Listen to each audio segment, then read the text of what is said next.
Headgear. So you got to protect your head from excessive heat and sun and from getting a sunburn. So what kind of hats would you recommend? Well, I even asked a few times what kind of hats and what kind of hats that I would wear and so forth. I do sometimes wear ball caps. I prefer the polyester type that are easy, quick drying. I stay away from the cotton. Sometimes nylon can be okay. I don't do a lot of the mesh hats.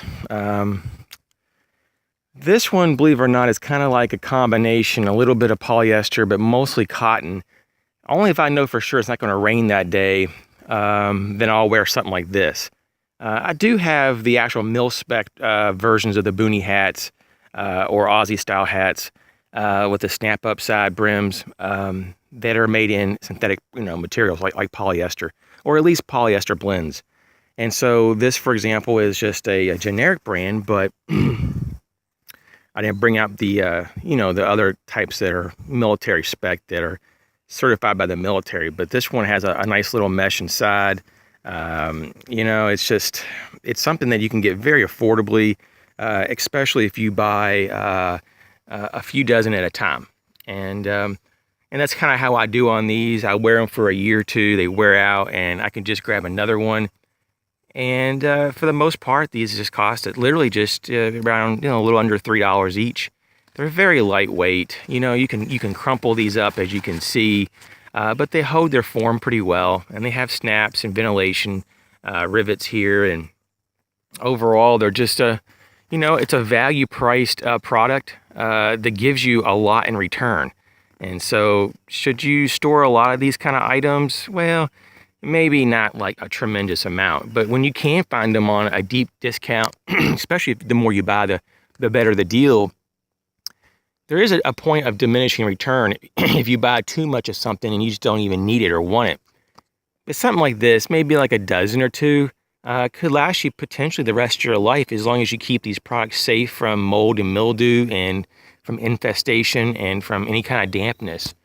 So if you do have a secure storage location, even if you just get a dozen of these and you spread them about in safe locations and maybe get different colors. For example, I have some in brown and some in khaki and green.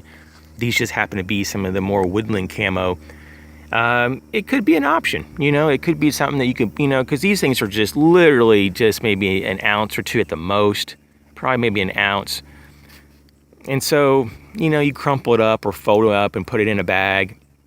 Could be a bug out bag, and there you have a full rim protection against the sun. Isn't going to be the best though if it rains on you, because it will absorb the water and you'll have a very soggy, wet, damp hat that will dry fairly slowly. Unless it's a very, very hot day, then it should not be a major problem. But this is just what I figured out over the years, that this kind of hat works. This or the mil-spec synthetic boonie hats, they do excellent, and even the synthetic ball caps. So hopefully that answers the questions about hats. Everybody has their own preference though. Some people like a cotton hat for just the feel of it. Some people also really like the mesh hats. I mean the full mesh hats. I don't really like those personally. And so these are just thoughts here.